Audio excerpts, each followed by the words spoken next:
रातो देवता एउटा रहस्यका रूपमा रहेका छन्। बुद्ध मार्गीहरूका दृष्टिमा यी देवता बोधिसत्व अवलोकितेश्वर हुन् भने हिन्दूहरूका दृष्टिमा योगिन मच्छिन्द्रनाथ। मच्छिन्द्रनाथको जन्म राक्षसनीको कोखबाट भएको थियो, तापनि उनी रक्तपात मन पराउँदैनन्। उनका रक्षक भैरवलाई भने रगतको भोग चढाएर मात्र प्रसन्न तुल्याउन सकिन्छ। मच्छिन्द्रनाथ अति शक्तिशाली देवता हुन्, तर उनी मानिसको बसमा देखिन्छन्।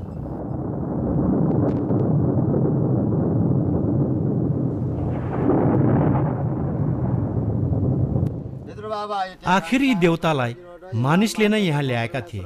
उनको चोलालाई मानिसहरूले नै आवधिक रूपमा नवीकरण गरिदिन्छन्। उनको महास्नान गरिदिन्छन् र उनलाई चिटिक्क पारेर सिँगारिदिन्छन्।